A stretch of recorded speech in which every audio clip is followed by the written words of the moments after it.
Good evening and welcome everybody to our public hearing this evening. This is a public hearing for the Timber Shores Development Project in Leelanau Township, Leelanau County. My name is Ryan Blazik. I'm with Eagles Environmental Support Division. I'm going to be helping to moderate the public hearing tonight. But before we get started and introducing the rest of our Eagle staff who are here today, I'm going to go through just a couple logistical things.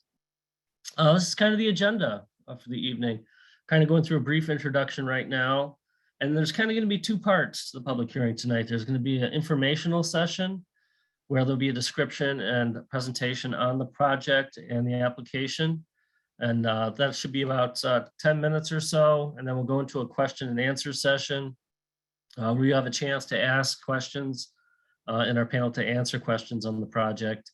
And we're going to try not to go past about 6:30 with the first part here, just to give us plenty of time for the second portion, which is the official hearing part of the public hearing tonight. And that's where everyone will have a chance to make a statement for the record on this project. And we're also going to share where to find other information and who to contact with further questions, and then other ways to submit an official comment. For those of you not familiar with Zoom, and how we do our webinars on Zoom, all lines are muted during this hearing. So you'll be able to hear us, but we can't hear you. You can submit your questions at any time using the question box in the Zoom toolbar. If you have a question in the Q&A, we will have an opportunity where you can raise your hand or submit a question and we can unmute you so you can ask that question. But we'll go through instructions on how to do that a little bit later on. And then also we are recording this hearing. In a couple of days after the hearing, it'll be available on our YouTube page. And so you can watch it again there. And it'll be available for other people to watch at that time too. So with that, we're going to go ahead and kick things off. And I'm going to invite Robin Schmidt and Joe Haas to introduce themselves, and we'll get the hearing started. Hi, I'm Joe Haas. I'm the Environment, Great Lakes and Energy Eagle Water Resources Division Gaylord and Cadillac District Supervisor. And I supervise the resources programs for Gaylord and Cadillac. Thanks for your attendance. We appreciate it. Good evening. My name is Robin Schmidt. I'm the Eagle District Representative covering Leelanau County for these types of projects, wetlands in the lakes and streams, Great Lakes. And yeah, that's who I am. All right, yeah, thanks, Joe and Robin. So we're going to go ahead and move into kind of the first part here. And we should have Chuck Wolverton, who is a consultant for the applicant that will unmute, who's going to go through some information on the project. We have a site map and site plans available here that can go through. So we're going to go ahead and try to unmute you here, Chuck, and find you in the audience.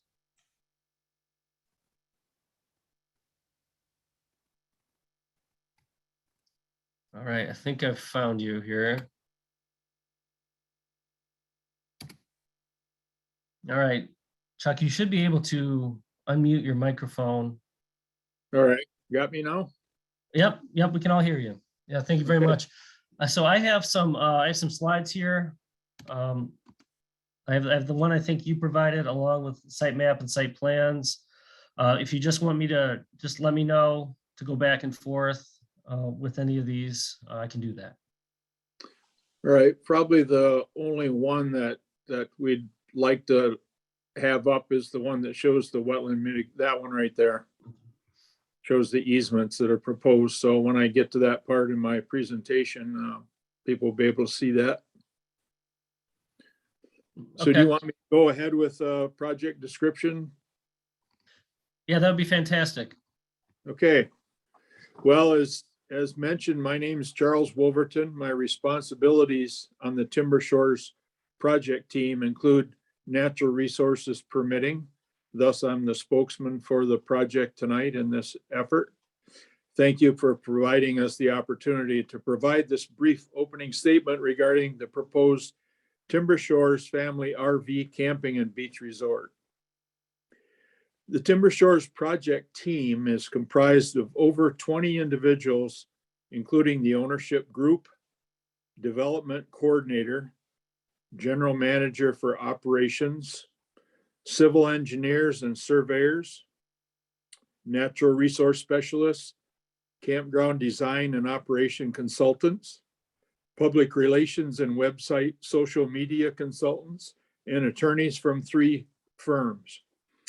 The main purpose for employing such a diverse and experienced project team is to attain the overall goal of planning and implementing a top quality recreation resort. The Timber Shores project is located on a 213.6 acre parcel of land with 1,724 feet of frontage on Grand Traverse Bay in Leelanau Township, Leelanau County. The property was once the site of one of the most popular camping resorts in the Midwest, with 800 campsites, and it operated from the early 60s through the early 1980s.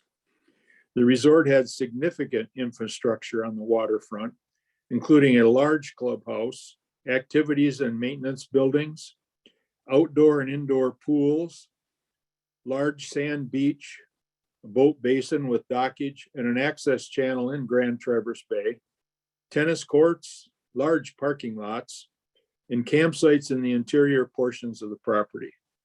The campsites were served with sewer, water, and electric service. The present ownership, NM Investment Company, LLC, acquired the property over the period from 2003 to 2005. The project intends to return approximately 90 acres of the total ownership of 213.6 acres back to its original use as a destination quality, family-oriented recreational vehicle campground resort with about 371 RV and tent camping sites. Including the area of the state-of-the-art wastewater treatment plant would bring the total acreage of the project to about 115 acres. The Timber Shores property is ideally suited for the proposed resort, and we have demonstrated in our joint permit application to Eagle that feasible and prudent alternative sites for this project are not available. There are 3 compelling reasons for this finding, and that the proposed site is ideally suited for the Timber Shores project. Number 1, the project is a redevelopment of a site that once was a large camping resort. Number 2, Leelanau Township has recognized the best use of the property in its master plan, and as a result has zoned the property as commercial resort. And number 3, we have explained in the Eagle application that even if an alternative site was available for the project, it is not financially prudent for the ownership to divest itself of the present waterfront property in which it has significant financial investment in order to invest in another site and commence the site design, natural resources studies and permitting, obtain financial support, and likely go through rezoning of the property and obtaining zoning approvals, especially when one considers the proposed project is a redevelopment of a similar prior use and the property is zoned for the proposed use. Assuming that we have sufficiently demonstrated to Eagle that there are no feasible and prudent alternative sites for the proposed project, the next challenge we have is to avoid and minimize natural resource impacts that would result from the project. With these goals in mind, over 2 years of site plan design and modifications has resulted in the following accomplishments. Number 1, wetland impacts have been reduced to only 0.48 hundredths of an acre, including 12 hundredths of an acre for the proposed 1.83 acre recreation pond and 0.36 acre for campground roads. 2, the wetland impacts are located in 47 separate locations for an average of only 9 thousandths of an acre per impact site. And with the exception of 5 very small wetlands within the proposed pond, Impacts are all located on the edges of wetlands. 3, there are no wetland impacts proposed for any of the structures or campsites in the project. 4, to mitigate the 48/100ths of an acre of unavoidable wetland impact, 2.23 acres of wetland that was filled by the construction of the original timber shores in the 1960s will be restored, which will result in the Timber Shores project having a net gain of 1.75 acres of wetland. 5, the wetland restoration areas and the adjacent existing wetlands will be placed in a conservation easement granted to the state of Michigan to ensure the protection of the wetlands in perpetuity. The drawing that you see on your screen now shows the 7 conservation easements that include the wetland restoration areas and the adjoining existing wetlands.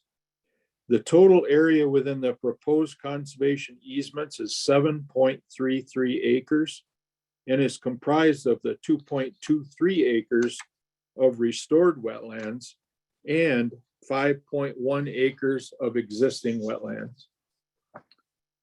The proposed, number 6, the proposed wetland mitigation for the Timber Shores project is significant, especially when the 7 acres within the Ennis Creek Conservation Easement and the 53.44 acre wetland conservation easement west of M22 are included.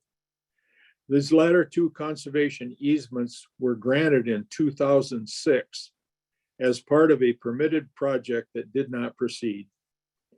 This amount of wetland preservation is unprecedented, especially when the relatively minor amount of wetland impact proposed for the Timber Shores project is considered.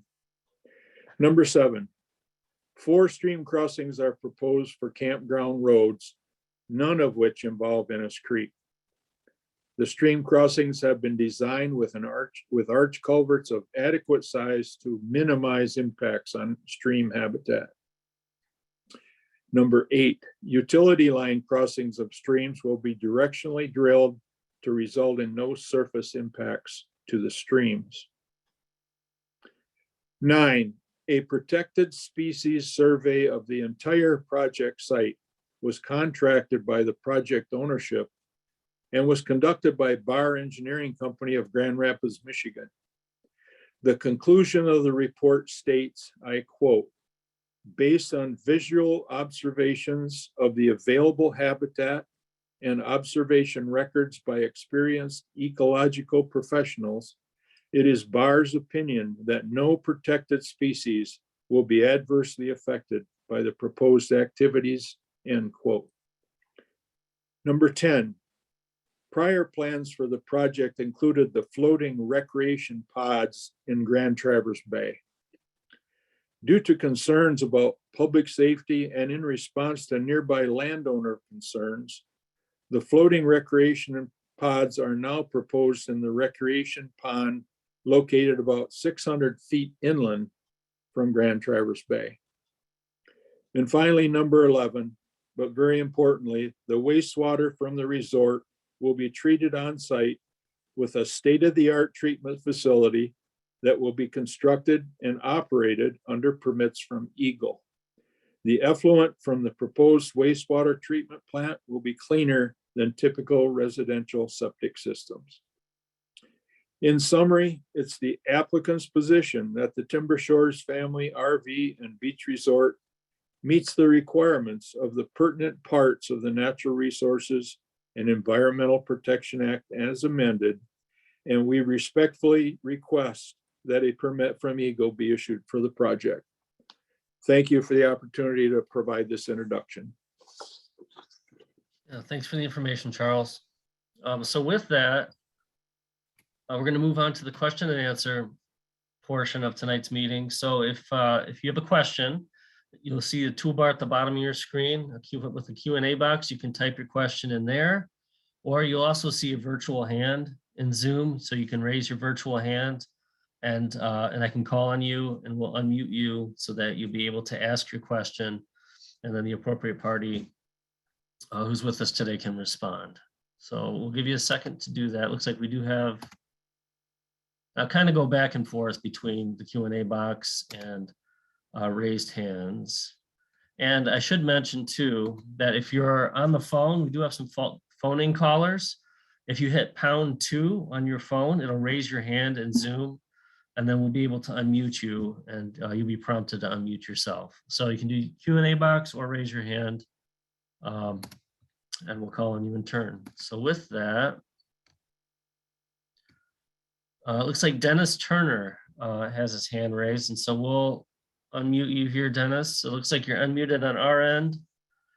You can unmute yourself and then go ahead and ask your question. Okay, can you hear me all right? Yep, we can hear you. Oh, good. Thank you very much. And thank you for having this meeting, an opportunity to weigh in on this enormous project that's going in.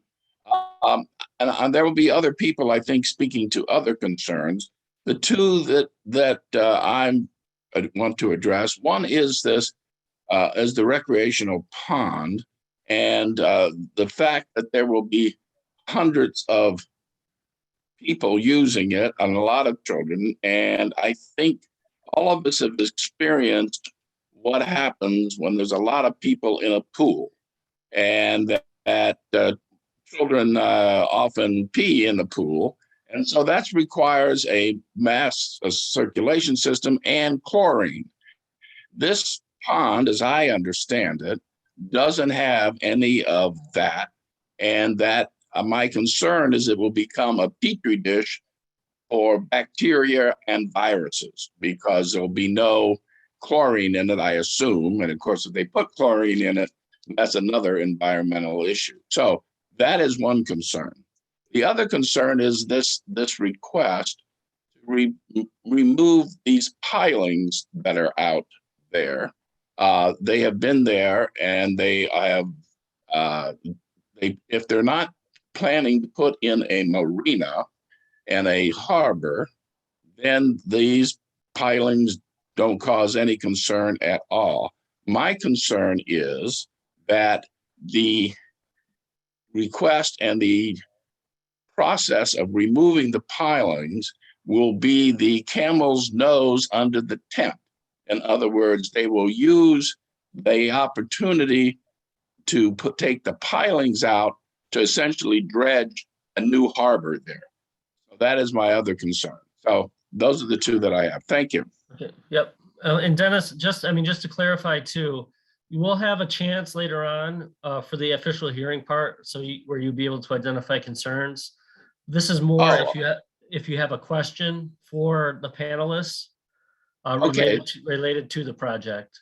Okay. The question would be then, what process are they putting in the way to make sure that this pond does not become septic from bacteria and virus? And two, why do they have a need to remove these pilings on the beach? Those are my questions. Thank you. Okay. Yep. Thanks, Dennis. So thank you for your comments and questions, I should say. The issue surrounding any kind of treatment of the pond itself is not something that we would consider under our regulations. There is a campground regulation that other staff in Eagle do handle. So I'll reach out to them and just, make sure they're aware of the project. I know that the applicant's team has the contacts for the campground staff in Eagle. And I probably already have checked on that, but that's something I can check on. And then the pilings, it is quite common that older structures are requested to be removed from the Great Lakes shorelines even.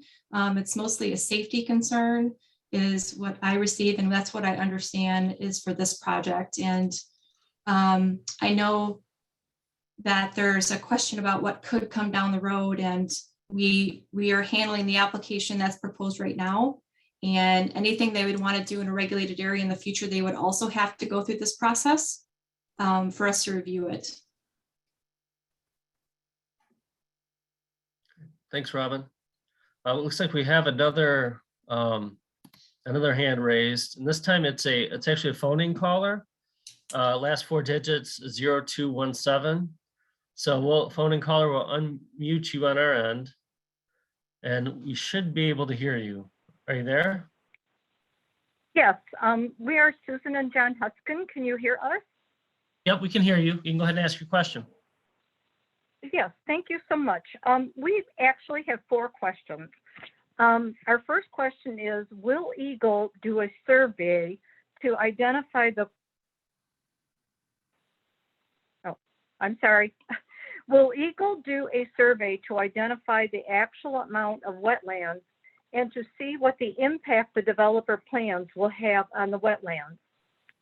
Second question is, with the amount of wetlands identified by Timber Shores site plans and the overall density proposed by Timber Shores, like campsites, RV pads, roads, activity ponds, activity structures, there's more, and possibly over 1,000 people there at a time, how much wetlands will be disturbed by the Timber Shores development? Third question, will Timber Shores first have to rectify the changes that were not completed before obtaining a permit or approval? Number 3, due to water levels decreasing, while I was kayaking, I saw 3 culverts running into the bay. Will Timber Shores be made to remove these rusted, deteriorated culverts before the permit is approved? And the last question is, what can area residents expect in changes to their private property wetlands directly adjacent, right on the property? And that's it. Thank you so much. Thank you. So try tackling those one at a time, or do you need the caller to repeat them, Robin and Joe, or what are your thoughts? No, I had received an email from Mr. and Mrs. Cuskin before the public hearing. So that for number 1, the amount of wetlands identified on the Timber Shores site plans for impact by this development, they're proposing 0.48 acre. So that's 0.48. So that's about less than half an acre of wetland impact. That's proposed. Eagle can consider secondary impacts to wetlands, but the regulations that we have are direct impacts to wetland, fill, excavation, things like that. So additional activities in the area in upland, right? Any area that's not wetland, we call upland. We don't regulate those activities, so we really can't consider those impacts as part of the review for the direct impacts proposed. So it's 0.48 acre of direct impacts are being proposed. Will Eagle do a survey to identify the actual amount of wetlands on the property? Eagle did complete a wetland delineation in October of 2019. So Eagle has the authority to establish the wetland boundaries in the state of Michigan. So we've done that. The wetlands that are on the site are set by us and they were surveyed in. And that's what's used on the application plans for reference. So that has been done. And the wetland delineation is available in My Waters. If you go to the Site Map Explorer, you can find it by just zooming down into the site. So, and if anybody wants to find that and has trouble, just feel free to email me.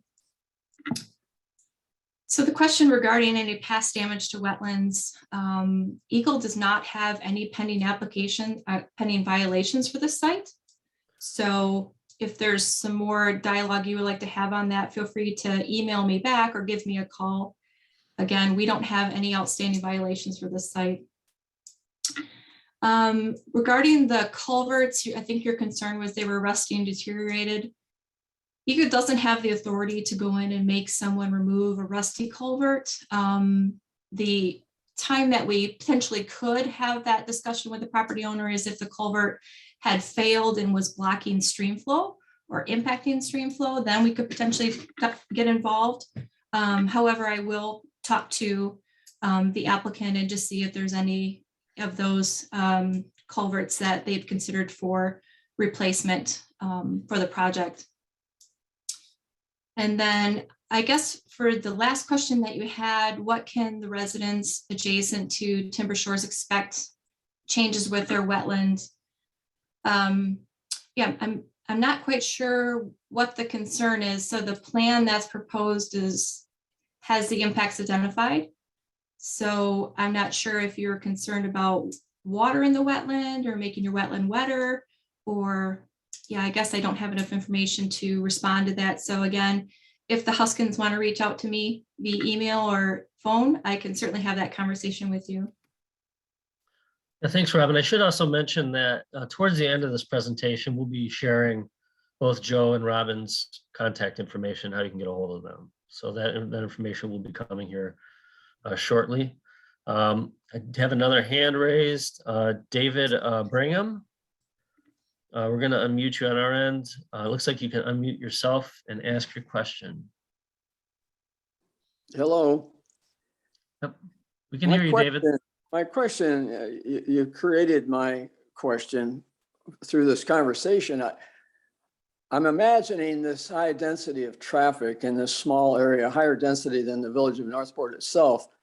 How will you manage runoff from the roads, from all the vehicles?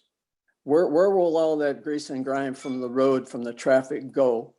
Are the surfaces impervious? Will it just go right into the wetlands? Will there be gutters and drains to collect that runoff? That's going to be a big impact over time going into that wetland. And I don't know how that will be managed. It's a high density in a small space, and it is a concern. That's my question. Okay, thanks, David. Yep, thank you. On the plans, there are identified stormwater basins that were designed and engineered to collect any runoff water and use it and treat it within the stormwater basin. I am not aware of any areas on the project that are proposing to use wetland for treatment. So that's what I would respond to that question. All right, thanks for the question, David, and for the response, Robin. Any other questions? We're getting close to time. We're hoping to wrap up by 6:30, but we could probably take, and I should clarify, wrap up the Q&A portion of this by 6:30, but I could probably take one more question. So looks like phone-in caller 0217 again. So we'll take this last question. I don't know, is this the same caller we had? Looks like you're unmuted on our end. Okay, you're unmuted. The question that I have, when they did the presentation, they indicated that the permits was already approved by the Leelanau Township, and you better make sure that that's true, because I don't think it is yet. So my question is, how do you verify that that permit has already been approved? Okay, thanks for that question. I'm not sure if Robin or Charles, if either of you have any further information on that, or? Yeah, I can speak to the Eagles application process. We're just that next layer of regulation. So all local permitting has to be done, but also they're coming to the state of Michigan because there's a state regulated resource on site, state regulated resources. So Eagle can complete their review of the project and make a decision on the pending application. And that would still require that they go to the township level and anywhere else, a local unit of government, to get authorization. So it's not that if Leelanau Township denies the project, Eagle would still do our review and make a permit decision. All right, thanks, Robin. All right, so I'm going to take one more question because we have someone who hasn't asked a question yet. Julie Fitz. We're going to unmute you so you can ask your question. All right, looks like you're unmuted on our end. You can go ahead. Can you hear me? Yeah, we can hear you now. Okay, thank you. There's so many issues that we can talk about, with the impact of the environment on this project, but I just want to be really clear about the number of people that they are talking about impacting the environment, the shoreline, the algae bloom, the runoff, the septic that will be it's a highly complicated system that they need an expert to run it. You know, if there's any type of malfunction, I just want to be really clear that you understand it's 355 RVs, or approximately that number, 5 people per RV. That's 1,770 people, and then 110 daily passes with 5 people per car. 500, that's 550 people. We're talking 2,320 potential people on 500 feet of shoreline. And then each person is allowed to bring 2 pets. So that's 930 potential pets. So I don't know how anybody can fathom that this is not going to have a huge impact on every aspect of the environment in that area. And that's all I have to say. Please look at the numbers, the traffic, the smoke, the noise, the pollution. And again, Julie, you'll have a chance during the public hearing portion to make a statement on the project. Did you have a question for us though that you No, wanted to I'm ask? sorry. I thought that was, you were finishing up on that. I'm sorry. I came in a little late. I'm Oh, no sorry. problem. Yep, that's no problem. Thank you. Yep, no problem. You have a Those are chance my to comments. gotcha. Thank you.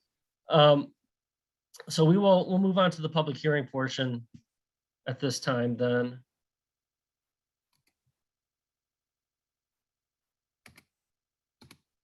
All right, but before we do that, in case you didn't want to make a statement tonight, there are some other ways you can submit an official comment for the record.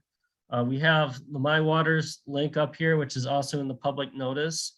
And then also by mail, you could submit a comment, and that's to the Eagle, EGLE, Water Resources Division, Cadillac District Office.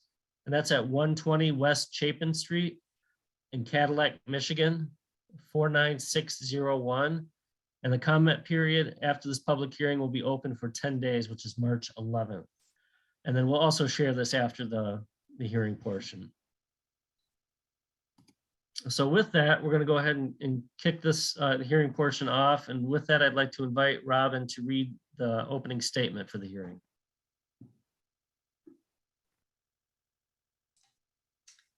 Thanks, Ryan. So there's a bit of parliamentary procedure here when we open the hearing. And if you see me looking down, I'm just making notes on your comments. So I'm going to go through this and then we'll open up for comments. Good evening, ladies and gentlemen. My name is Robin Schmidt. I am the district representative in the Water Resources Division of the Michigan Department of Environment, Great Lakes and Energy. I will be reviewing as the hearings officer. I will be serving as the hearings officer for this public hearing on Eagle submission number HPB-KN1S-878JM. With me tonight is Joe Haas, district supervisor. To describe how this is going to work tonight, I will begin with some background information about why we are here tonight. Then I will describe the purpose of the hearing and how your comments will be used. Following that, I will outline the procedures under which we will take your comments and then describe what will happen after tonight's meeting. It will then be time for you to provide your comments, and we will spend the majority of the time tonight listening to those comments. At the end of the hearing, I will read the closing statement. By way of background, the Water Resources Division is responsible for administering a variety of programs that help protect inland lakes and streams, wetlands, floodplains, sand dunes, and the Great Lakes. These programs regulate certain activities such as dredging or filling of a lake, stream, or wetland, constructing a dam, constructing a marina, placing shore protection or constructing docks, and building in a designated critical sand dune area, wetland, or floodplain. The law governing those responsibilities is the Natural Resources and Environmental Protection Act, 1994, Public Act 451, as amended. We are here tonight because Fred Gordon, NM Investment Company, LLC, and RVTS Acquisition LLC has proposed the following.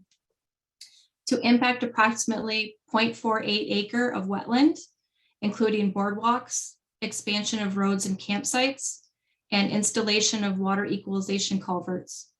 The impacting streams for 1 replacement culvert, 3 new culvert crossings, directional bore utilities, and to create 1.7 acre pond within 500 feet of a stream as part of a commercial multi-use campground and recreation resort at 7810 Northwest Bay Shore Drive, Northport.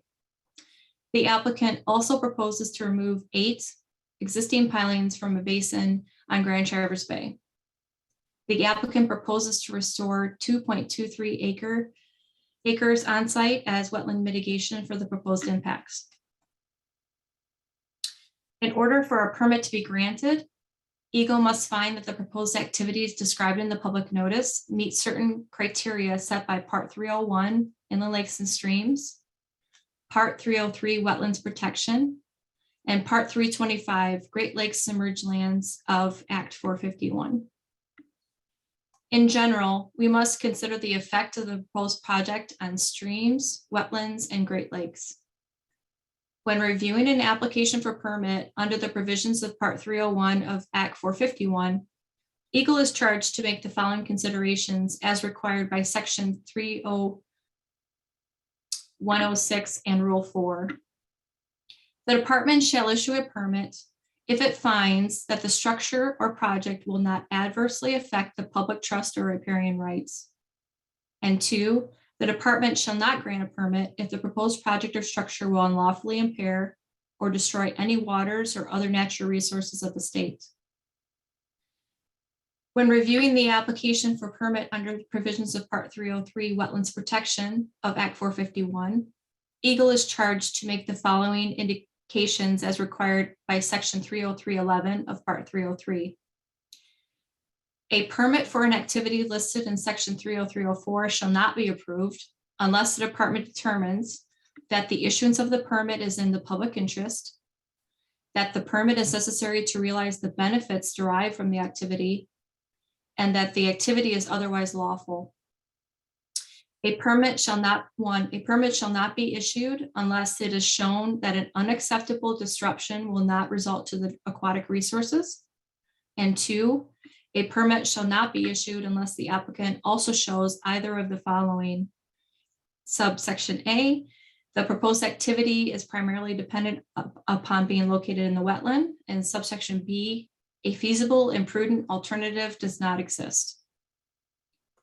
When reviewing an application for permit under the provisions of Part 325 Great Lakes Submerged Lands of Act 451, Eagle is charged to make the following considerations as required by Section 325.15 and Rule 15. If bullet 1, if the department finds that the project will not injure the public trust or interest, including fish and game habitat, that the project conforms to the requirements of law for sanitation, and that no material injury to the rights of any riparian owners on any body of water affected will result. And the next bullet is approval shall not be granted unless the department has determined both of the following. Point A is that the adverse effects to the environment, public trust, and riparian interest of the adjacent owners are minimal and will be mitigated to the extent possible. Section B, that there is no feasible and prudent alternative to the applicant's proposed activity, which is consistent with the reasonable requirements of public health, safety, and welfare.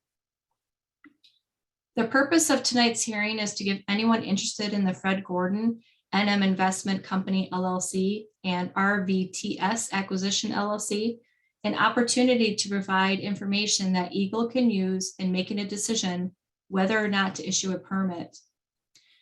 Please recognize that Eagle can only use the information you provide if it relates to the criteria that Eagle must use in making a decision. Some of you may simply want to express your support or opposition to the project. We will be happy to make a note of your position, but please understand that Eagle is by law not allowed to base their decision on whether or not there is widespread support or opposition to the project. In just a moment, I will outline the procedures we will use for taking your comments. But before I do so, I need to mention that the notice of this hearing was published in the Traverse City Record Eagle. As we discussed at the beginning of the informational session, if you have a comment to provide, raise your hand in the Zoom toolbar. To ensure that the hearing is conducted in a fair manner, we will follow these steps. First, the applicant and/or the consultant has already had an opportunity to describe the proposed project. Second, we will then call on those who have indicated in their registration that they would like to speak.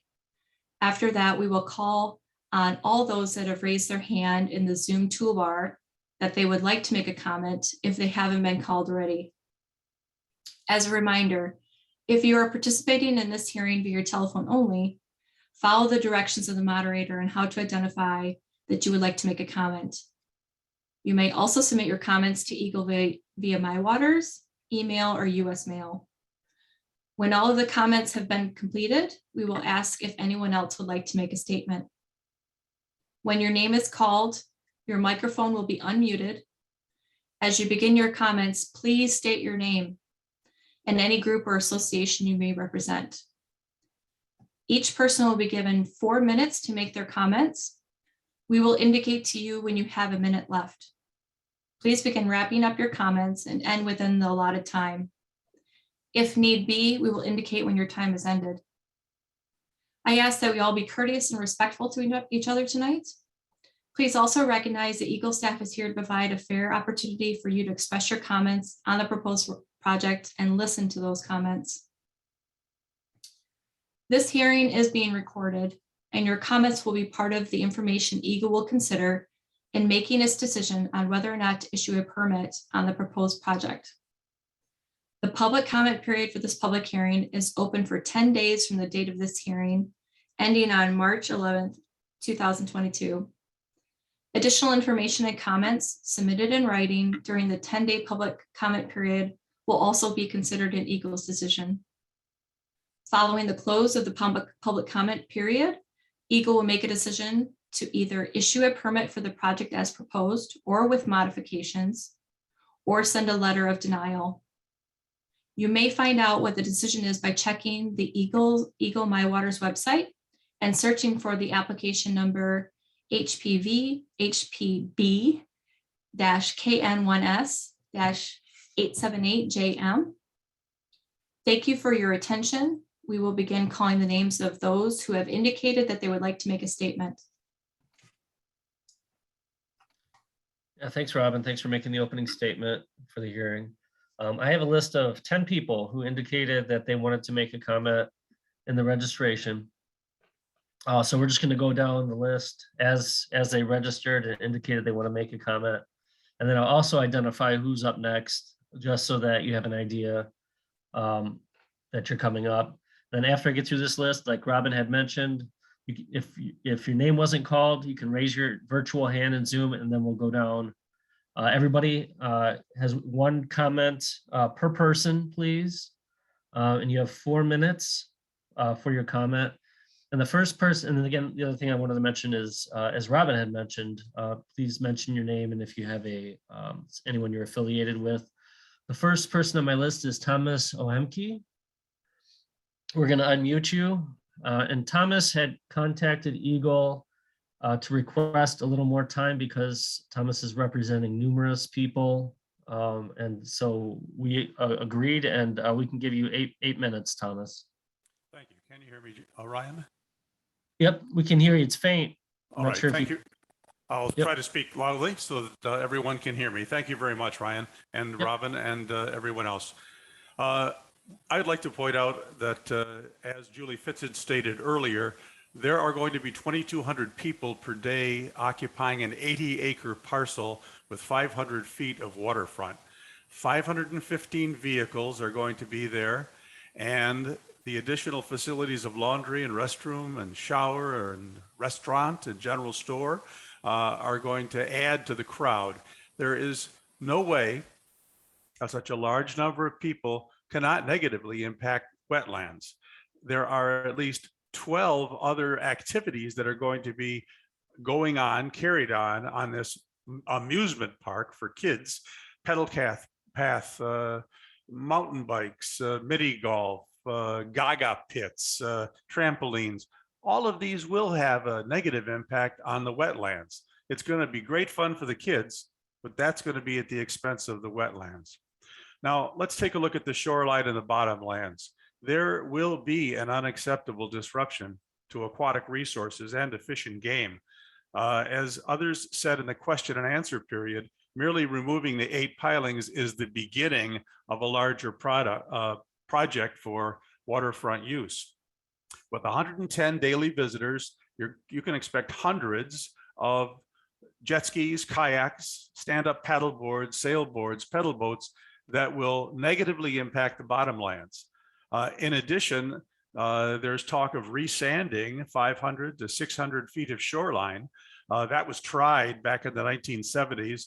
All 300 truckloads of sand washed away and eroded, and that cannot be a positive impact on the wetlands or on the bottomlands, particularly given the whitefish breeding ground that this park is going to be right off of the shore of. So if we look at the elephant in the room, it's really the bottomlands that are going to be negatively impacted by this on-site wastewater treatment plant. You can't ignore that. You can't just say, oh, only 4 acres of wetlands are going to be impacted, when in fact you've got well water, which is a resource that is going to be subjected to 31,000 gallons per day of human waste that is going to be only secondarily treated, not tertiarily treated, secondarily treated. And then it's going to be dumped into mitigation ponds that are uphill, 70 feet elevation at M22, going to flow downhill toward the bottomlands, toward the bay. You need to pay attention to what this on-site wastewater treatment is going to do and how it's going to negatively impact not just Ennis Creek, but the wetlands that it will ultimately merge itself through the aquifer into Grand Traverse Bay. Now, I have to say, with all due respect to your good efforts as our public servants, that it is very disappointing that in 2006, Fred Gordon and NM Investments were able to persuade the state, MDEQ at the time, that they could fill in about 4 acres of wetlands near the shoreline. They did that. They got their part of the bargain, but they never built the 2 mitigation ponds, 1 acre each, that were supposed to interact with each other and make up for the wetlands that were filled in. It's really insufficient to say there's no violation on file. And that's why we're not going to hold NM Investment and Fred Gordon to the pledge that they made back in 2006. Really, I do believe that Eagle and MDEQ should be self-enforcing the permits that they granted. So in conclusion, it is important that you not have a piecemeal plan and piecemeal approvals here, because you're going to get schnookered in the end. This developer last time did not complete the project either as to the mitigation ponds or when they did demolition of 2 swimming pools and a clubhouse and a big shower area. We had to be the ones to call in the township to get the surety bondholder to come in and clean up the mess. So this developer has a track record of not doing what they are permitted to do or promised to do, and you must pay attention to that track record. We hope that you do. Lastly, we ask that you deny the permit because number one, the 2006 mitigation ponds were never constructed and obviously are not operational since they don't exist. Number two, the pending sewer connection lawsuit is still pending, and the judge is entertaining still the idea that a mandatory hookup must occur. And you have to put this into your thinking caps as part of a holistic approach. 3, the permit should be denied because there is no comprehensive plan before you. You've been nickel and dimed. This is death by 1,000 cuts because you don't know the whole picture. You're asking to operate with one eye closed and one hand tied behind your back. Lastly, you should deny the permit because there's no adequate bank surety bond in place to make sure that it's guaranteed that the job is done the same job that you're going to permit is the one that's completed. So in closing, I ask that you don't be the Department of Yes, but that you do be the guardian of our Great Lakes and our resources. Thank you. Thanks for the comment, Thomas. All right, so next up, I have Heather Smith, and then followed by Tracy Andrews. So Heather Smith, we're gonna unmute you on our end. And then you'll be able to make your comment. So it looks like you're unmuted here. All right, wonderful. Can you hear me? Yep, we can hear you. Go ahead when you're ready. Okay. Good evening. I'm Heather Smith, and I'm the Grand Traverse Baykeeper at the Watershed Center, a local nonprofit that advocates for clean water in Grand Traverse Bay. We work with communities and developers across our watershed to ensure that policies and projects are in place that protect our water. So we believe that the Timber Shores proposed activities threaten real and unnecessary environmental harm, particularly to the on-site wetlands. Wetlands are critical components of healthy watersheds because they provide community benefits, a multitude of them. We have flood attenuation, water filtration, groundwater recharge, shoreline stabilization, carbon sequestration, and habitat for a variety of fish and wildlife. While it's true that not all wetlands provide all of these services, they individually and collectively offer a multitude of ecosystem services. Because much of the historic wetlands on the Timber Shore site have already been filled and degraded, there is tremendous value in protecting the ecologically functional remaining wetlands. So I want to focus a little bit more on our wetland concerns. First, we believe there is an incomplete public record of potential wetland impacts at the site.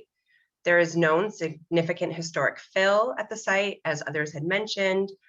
Further, notes from an October 2009 visit with Eagle staff member Kito Geikis noted his concern for previously filled wetlands at the site. And it's really unclear who filled the wetlands, whether those wetlands were permitted by, whether those fills were permitted by Eagle, at what point in time that fill occurred, how much wetland fill happened, and the purpose of that fill. There is no information in the application or otherwise that we have been able to locate that identifies what areas were previously wetlands, but it is clear from the available record that historic fill at the site has significantly reduced the number and quality of remaining wetlands. We believe the application is incomplete without a full and clear accounting of what and where prior fill occurred. Second point I want to make is about alternatives. The application shows numerous alternative upland locations within the boundaries of the Timber Shores project site, which is greater than 200 acres in size. Using these upland areas instead of the wetlands would avoid further degrading and destroying the remaining on-site wetlands. As Robin mentioned, state law requires an applicant for a wetland fill permit to demonstrate that there are no feasible and prudent alternatives to the proposed activity. We've reviewed the application and other public information, and we have not seen a clear articulation supporting the decision to not locate infrastructure or other amenities in the upland. This is not a case where the applicant would need to purchase property elsewhere. This is a project where it seems that the applicant prefers to sacrifice functional wetlands to seemingly preserve the upland for an unarticulated reason. On a parcel that is over 200 acres in size with a little bit more than 10 acres of designated wetland, there are other options. One minute left, Heather. Thank you. The project is impairing wetlands, but preserving the upland, which is the opposite of what state law requires, and it's opposite of best practices. We believe the application is either incomplete and a decision by Eagle is premature without a complete description of the future phases of the development in the upland area, or the application should be denied on the basis that there are alternative and feasible available on-site upland areas. We believe the applicants have an opportunity to improve their project in a way that would reduce harm to wetlands. We ask Eagle either to delay a decision because the application is incomplete, or deny the application because there are alternatives. At the local level, we've demonstrated how valuable wetlands are. Only Eagle has a jurisdiction to prevent wetland fill. We appreciate that Eagle takes this very seriously. And thank you for engaging the public. We hope that you will apply a deliberate and careful approach to the application. Yeah, thanks for your comment, Heather. All right, so next up is Tracy Andrews, and then after Tracy, it'll be Gerald Schatz. So Tracy, we're gonna unmute you on our end. And you should be able to start your comment.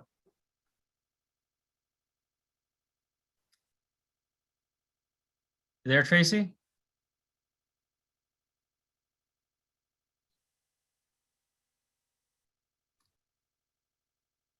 It looks like you're unmuted, but we can't hear you.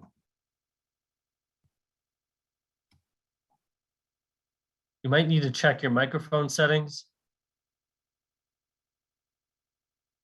So I think what we'll do is we'll move on to the next person and we'll come back to you, Tracy. So Gerald Schatz.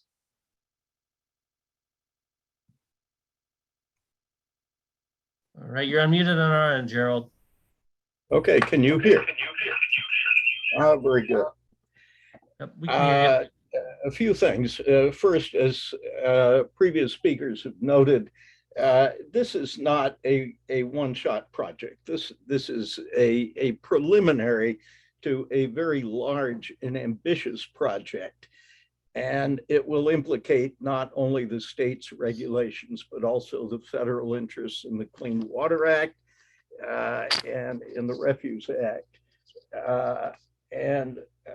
For that reason, Eagle and the Corps of Engineers should evaluate the likely cumulative impacts of the entire contemplated project, not only the impacts on the old designated wetlands, but also on all the relevant hydrology, all the on-site tributaries to actual wetlands, streams, Grand Traverse Bay and Lake Michigan, again, consistent with federal regulations.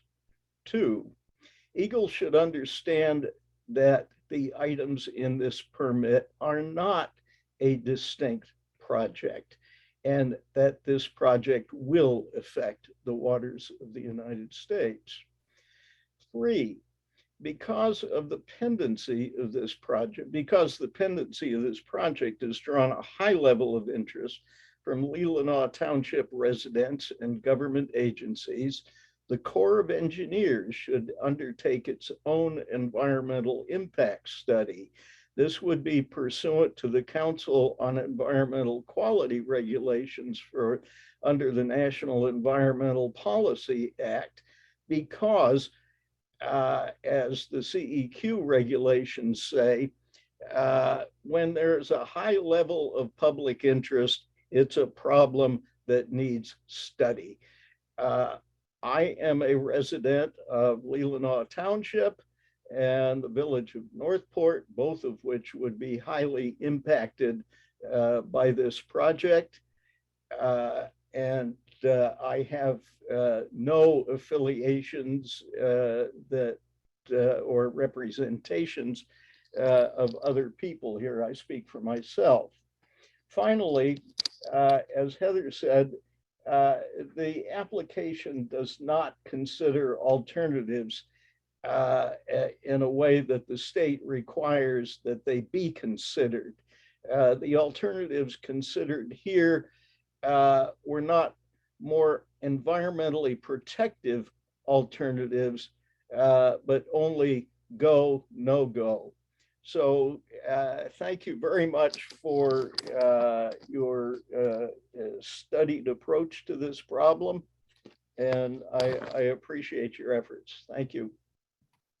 Thanks for your comment, Gerald. All right, we're going to go back to Tracy and see if we're able to get her microphone. You're unmuted on our end, Tracy. Can you hear me now? We can hear you. Oh, great. Hi, everybody. Good evening. My name is TJ Andrews. I'm an attorney representing the Watershed Center, Grand Traverse Bay.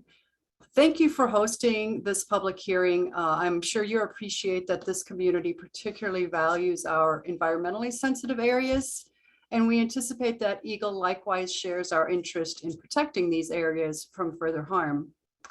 I'd like to focus on our concerns related to the shoreline, and in particular to 3 foreseeable shoreline activities. As you know, the shoreline at this parcel is particularly valuable and sensitive habitat. And All aspects, including reasonable foreseeable aspects of the project, must be considered comprehensively. The first aspect of the project is that it includes over an acre and over 500 feet for an open beach space right along the bay, where the applicant plans what they've referred to as quote unquote ecological restoration or beach restoration. In this case, that means beach grooming, which is removing vegetation and bringing in off-site sand. And rather than restoring ecology, this has the effect of destroying the ecological values of the shoreline. We recognize this beach is presently beyond Eagle's jurisdiction because this year it's landward of the ordinary high water mark. But in past years, when the water levels were lower, areas that are now submerged have risen above the ordinary high water mark, exposing emergent vegetation and habitat. Recognizing fluctuating lake levels, it's reasonable for Eagle to anticipate the applicant will ask for a permit amendment in future years to groom its open beach space. Second, we're concerned about future shoreline activities for motorized watercraft, including plans to build a boat ramp, docks, or even a marina, since prior site plans have indicated such shoreline activities. And third, there's an abandoned marina along the shoreline that's partly covered in vegetation with crumbling infrastructure. Again, it's reasonable to anticipate the applicant may want to address at least the aesthetics of this old structure. All three of these issues relate to things Timber Shore may try to do in the future, but they have an obligation as part of this application to identify all of these reasonable, foreseeable, regulated activities. They can't segment this project in order to get a permit and then come back later and try to get the rest of what they want. And at the same time, Eagle has an obligation to ask what's coming. It's inadequate to say that this is all that's in front of us today, especially if you haven't expressly asked. So to this end, we have two recommendations. First, we request that Eagle ask the applicant to provide their complete build-out plans for this site as part of this application, so that all the impacts can be considered together. Second, Eagle should specify in any permit issued that Eagle will not entertain a future amendment to, in particular, groom the beach or add shoreline docks or marinas other than for non-motorized watercraft like kayaks and SUPs. You have about 1 minute left. Thank you. Or to redevelop the old marina. Eagle may even require the applicant to plan for the eventual removal and appropriate ecological restoration of that abandoned marina site as a condition of this permit. Again, we thank you for your attention to these concerns and to protecting the remaining environmentally sensitive shoreline, streams, and wetlands. We would be happy to discuss our comments with you further. We appreciate your time this evening. Thank you. Yeah, thank you for your comment. Next up is Dennis Turner, followed by Elizabeth Mallett. So Dennis Turner, we're gonna unmute you on our end, and you can go ahead and unmute yourself and go ahead and start. All right, thank you. I spoke before, and I apologize that it was supposed to be questions, and I launched into more of a critique. So I don't have a whole lot more to add to that, except a couple of other concerns through the conversations that have occurred now occur to me.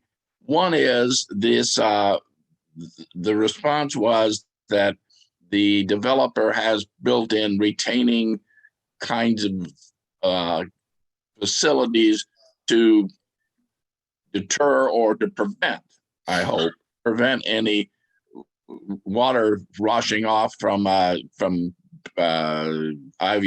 pads and the oil and all that stuff that accumulates on a site like this and washing into the bay. I would hope that an Eagle would require a significant study to prove that those retaining basins would be sufficient to deter or to keep that kind of runoff out of the bay, because once that gets into that small bay, it's over and it's going to be terrible to the bay at that point in time.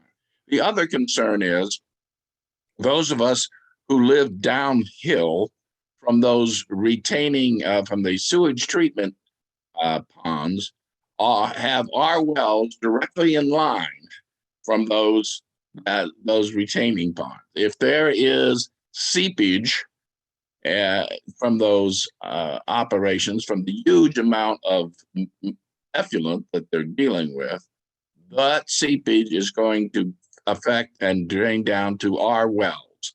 And everybody knows what the impact of that would be. So those are two other things that I wanted to mention. Again, thank you for having this hearing. Yeah, thank you, Dennis. All right, next up is Elizabeth Mallett, and then followed by Elizabeth will be David Brigham. So Elizabeth, we're going to unmute you. And you can hear you. You can go ahead and begin when you're ready. Thank you.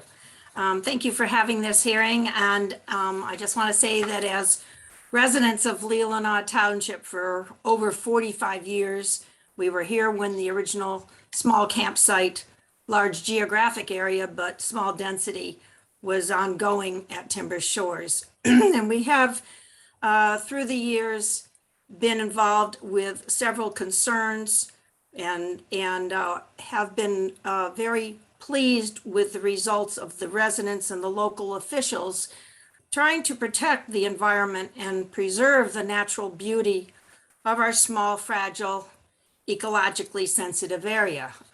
We lived through Matheson Greens and the wetlands situations there, and they had to abide by the rules at that time. And we are pleased that we are still having a very rural, scenic, viable community. We asked Eagle that in their review and due diligence of the proposed Timber Shores, that you evaluate and protect our peninsula regarding the following.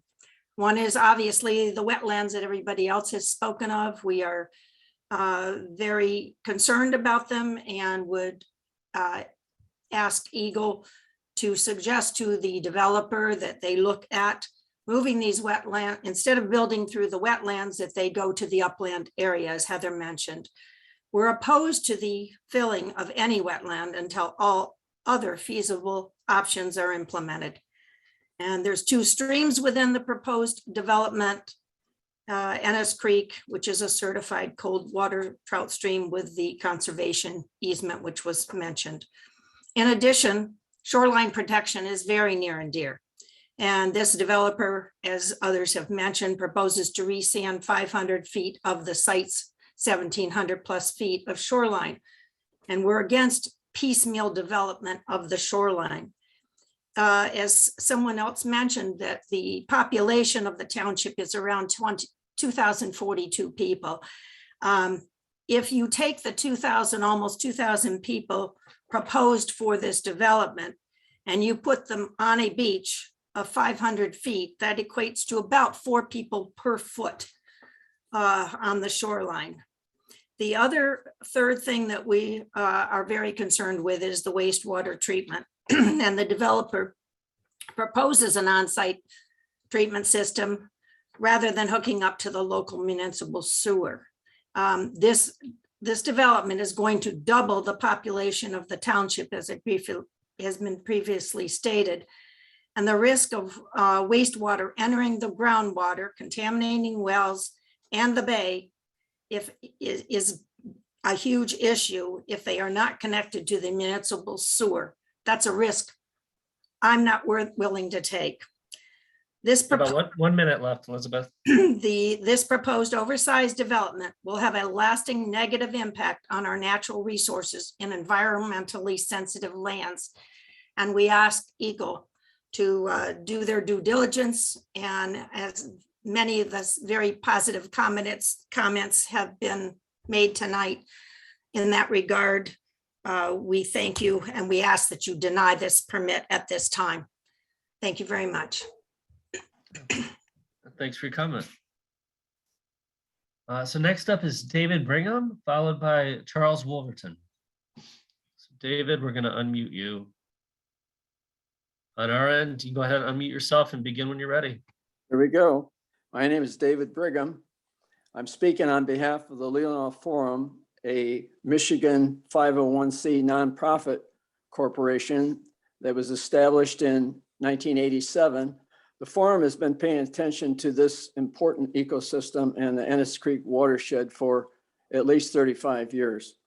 I've been a resident and property owner taxpayer in Leelanau Township since 1972. For 20 years, I lived directly next door to the Timber Shores and worked as a bartender at the Timber Shores during the summer of 1973-74. I'm an outdoorsman, a conservationist, an environmentalist who used to deer hunt on Timber Shores property. The name Timber Shores was given by the owner, Max Bowen, and his son, Ed. The name was fitting to them because the timber of the cedar swamp went directly to the water's edge. That was before the cedars were cut, the stumps pulled, the wetlands filled, and thousands of yards of sand dumped on the waterfront. And that was before there was a Michigan Environmental Protection Act and before zoning was in place in Leelanau Township. There were no laws or regulations to guide Mr. Bowen's development. Today, the developer wants to continue dredging and filling these sensitive lands. Two wrongs don't make a right. The difference today is that we know better and there are laws in place to protect these most important natural features. Question, where did those thousands of yards of sand go that were dumped on the wetland on the waterfront some 50 years ago? It is because the waterfront is flat and stony that the sand washed away over time. By natural design, it is not a sandy swimming beach. To the contrary, we request that any permit application that would allow dumping sand on the waterfront needs to be denied. The most cost-effective way for Mr. Bowen to have profited from his land would have been to parcel off the 1,700 feet of frontage on Grand Traverse Bay into individual lots and create another Cherry Home subdivision. Except Mr. Bowen had a problem. The land was saturated with water and septic tanks simply would not function. The natural wetlands that were there 60 plus years ago remain today and are more important than ever before. We request that any permit application for further dredging and or filling of these sensitive areas need to be denied. We know better today and we realize there are feasible and prudent alternatives. In 1987 and again in 1995, DEQ Mike Stifler came to Northport to look at concerns regarding proposed developments close to Ennis Creek, a designated cold water trout stream. During his 1995 visit, You have about 1 minute left, David. okay, I had an opportunity to walk the property with the Planning Commission, Township Planning Commission, 1995. And as we walked by one of what I recognized as a lift station to the sewage, pump the sewage to the lagoons, I lifted the lid so the Planning Commission members could look into the hole in the ground. It was a surface at the surface level, like a well pit, and it was full of water. And they said, "What is that?" And I said, "That is the level of the groundwater that is beneath your feet." For people that don't understand, that water is still there. That's the nature of the wetland. Mike put his creek thermometer into the water, and he looked at me and he said, "It's a trout stream." The 1987 development was the Massive Screen Golf Course that was near the headwaters of Ennis Creek. The developer had plans to dredge ponds. And your time's up, David. So Okay. if you could wrap up, it'd be great. Okay, those ponds, those permits for those ponds at Matheson Green were denied. And it should hold true today. These dredgings of these sensitive wetlands, we respectfully request that Eagle deny those permits for the reasons stated. On behalf of the Leelanau Forum, I would like to thank you for this opportunity. Yep, thanks for your comment, David. All right, next up is Charles Wolverton, and then followed by Molly Donahue. Charles, we're going to unmute you again here. And you can go ahead and start when you're ready. Yeah, Ryan, I've already made a statement on behalf of Timber Shores, Okay. so I don't have a further statement right now. Thank you. Okay, yep, thank you. All right, Molly Donahue is next, followed by Julie Fitz.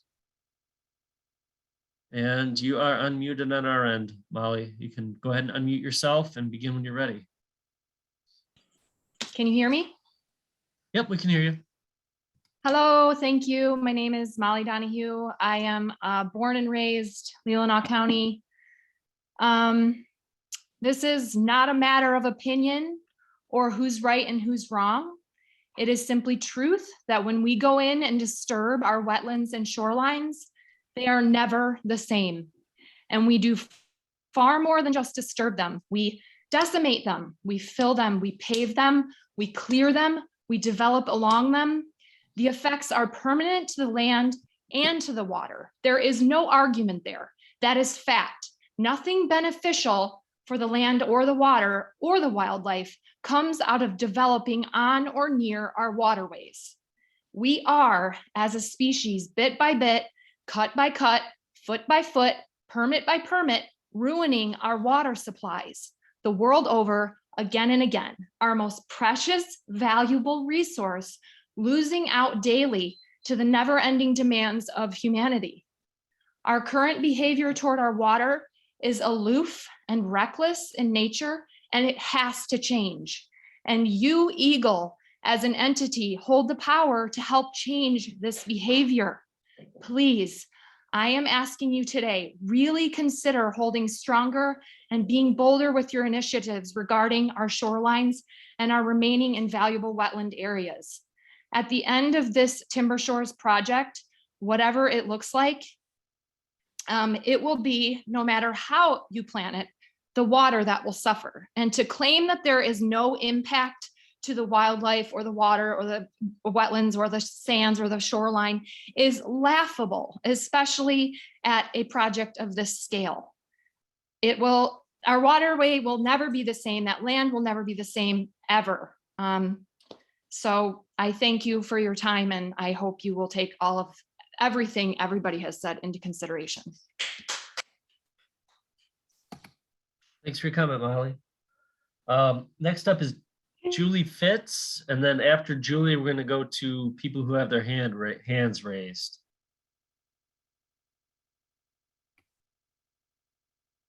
Looks like you're unmuted on our end, Julie. You can go ahead and start when you're ready.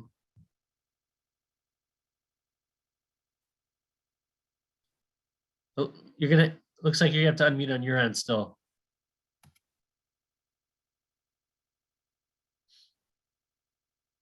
Okay, sorry. No problem. We can hear you now.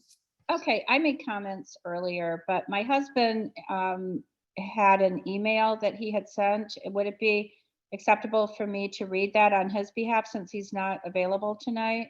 Yeah, that'll be fine. Okay, thank you. His name is Grant Fitz. And he said, I'm extremely concerned about significant environmental damage and unsafe conditions that this proposed application will create for Leelanau Township and the local neighborhoods. This proposal calls for building a large pond for recreation use and other retention ponds, which could become polluted through use, through potential runoffs from the proposed RV park, unsanitary recreational activity, and the potential for a breach in the pond, which would likely contaminate groundwater, including the surrounding home wells, directly jeopardizing the health and welfare of Michigan citizens. The pond will be right next to an existing stream that flows directly into Lake Michigan and is protected by the Clean Water Act, and which could contaminate existing fishing beds and create algae blooms from runoffs or overflows. This would cause irreparable damage to the ecosystem, including a very fragile whitefish population and their spawning run very near to this pond and the Lake Michigan shoreline. Additionally, the request to remove pilings and to clear the way to restore a long abandoned boat basin for future watercraft rentals and a launch ramp for boats will put further environmental stress on the fishing grounds in the area and the spawning areas with Ennis Creek for the whitefish. This will also create a significant safety hazard as the area on Lake Michigan is extremely shallow in this area and many local children and their families swimming in what will become boating lanes. I do not understand why this development should be permitted to reduce wetlands. Additionally, significant noise and light pollution will occur from this development. One of the applicants also discussed the tax revenue that this project will generate. You should review the tax records to understand the potential for ongoing delinquencies and taxes paid based on the payment history from the applicant. Additionally, a Professor Mark Ludington, a noted environmental expert, has outlined in his initial review of one of the early Timber Shores proposal the significant environmental risk from this proposed development. Professor Ludington's summary quote is as follows: based on my review of the available information specific to the site in the region and my previous 40 years of work in wetlands, streams, large lakes, and terrestrial ecosystems as an ecologist, this project will be very likely to cause ecological impacts to the environment, stream habitat, wetlands in the near shore region of Grand Traverse Bay. About 1 minute, Julie. I think that pretty much wraps it up. So thank you. Yeah, thanks for your comment. All right, so now if anyone on the line who hasn't made a comment yet would like to make a comment, you can raise your virtual hand in the toolbar at the bottom of your screen, or if you're on the phone, you can select #2 and that will raise your hand as well. So the first person I have up is Christine Chrisman. We're going to unmute you. Okay, you're unmuted. You can go ahead and start when you're ready. All right, great. Thank you. Good evening. My name is Christine Chrisman, and I'm the Executive Director for the Watershed Center, Grand Traverse Bay. We appreciate that Eagle has hosted this public hearing and that so many members of the community are engaged in this process. I just want to take a few minutes to discuss a few additional concerns relating to the proposed activities in the wetlands. First, the project proposes to excavate a nearly 2-acre lined recreation pond located next to a stream and in close proximity to Grand Traverse Bay that requires impacting nearly 1/4 acre of wetlands, or almost 50% of the requested wetland fill. The applicant states associated amenities were moved to lessen the impact on the stream and wetlands, but does not address alternative locations, size, or configurations of the pond to lessen or eliminate significant hardening of an ecologically sensitive area. Therefore, we believe the pool does not meet the standard for a Part 301 permit because it threatens to impair or destroy sensitive natural resources. Secondly, Eagle should know that Leelanau Township is in the process of amending zoning for the district where this parcel is located, and part of the amendment package includes a 25-foot wetland setback. This proposal has been approved by the Planning Commission and will move to the Township Board after approval by Leelanau County. This amendment would help protect sensitive wetlands on site and would require the applicants to reconfigure their current site plans.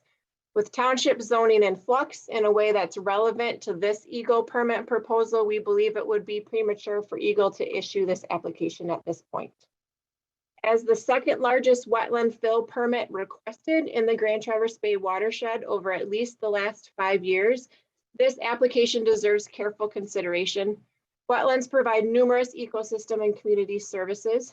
Particularly, natural historic wetlands are currently providing these benefits, while restored or constructed wetlands will take several years to realize the same benefits.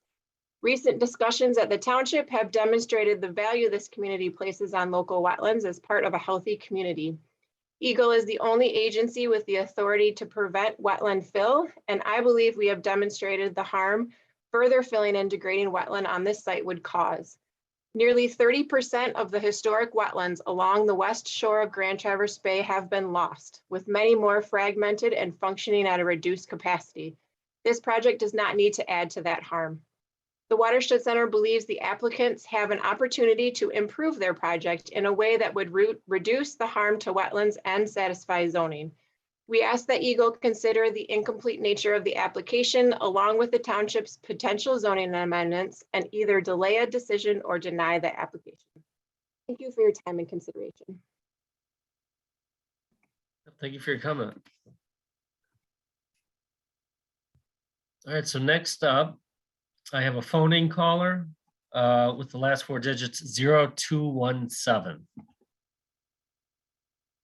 So you're unmuted on our end. It looks like you're unmuted. You can go ahead and start with your comment. Yes, thank you so much. This is Susan and John Huskin one last time.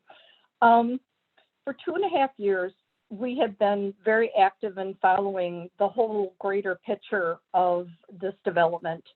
And because of that, on the good, tremendously wonderful side is that we have been able to become better stewards of our environment because we have learned so much.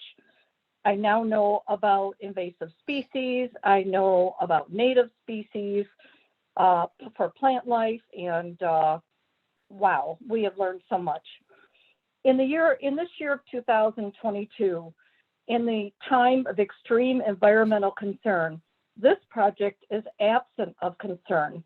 And the truth of the fact of why I say this is that attending the open house, when voicing the concerns and asking these questions about our wonderful, unique environment, what was expressed is that this isn't about Leelanau County. This isn't about Northport. This is only about Timber Shores.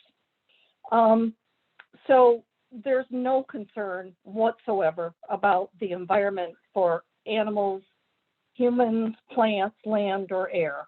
The beach vegetation now is gone. The minks that I saw there at one time while kayaking are gone. The mink families, I haven't seen them since that vegetation was pulled out this past summer. We are greatly, greatly concerned about the impact that will be done on all species. Yes, maybe we don't have a lot of endangered species, but the size, the impact, the footprint of this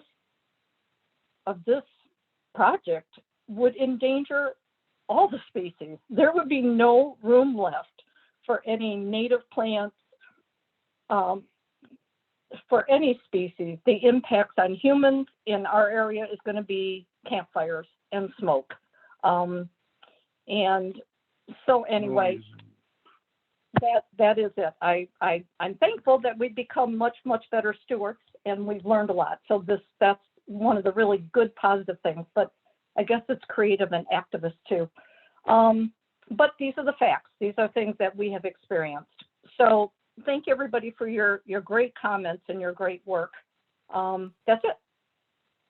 All right, thanks for your comment, Susan. Did you say someone else is on the line, or are you speaking on behalf of everyone at this number, I guess?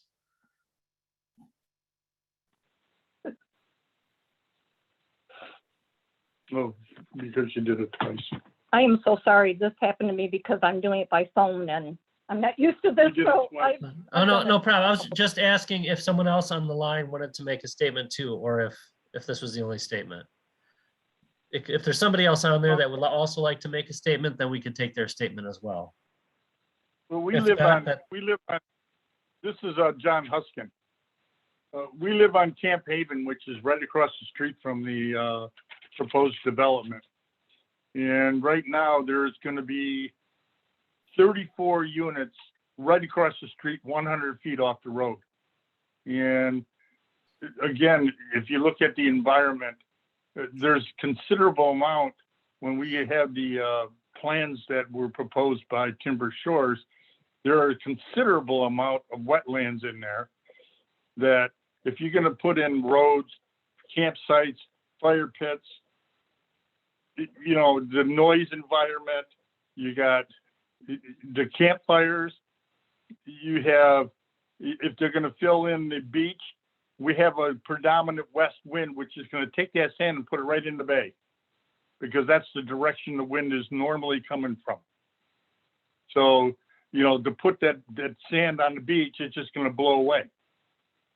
So, so I like to really, you have to take the consideration of everything that's there as a total package, not just the first element of it, because this is only part of it. You know, they're proposing a lot more, and you should look at the whole package.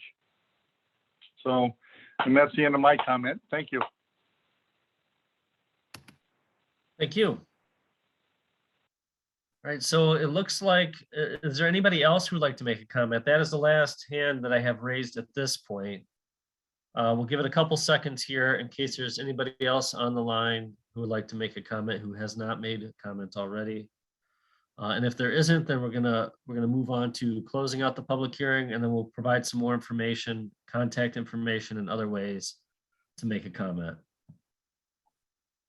All right, so I'm not seeing anyone. So with that, Robin, I'd like to invite you to give the closing statement for the hearing.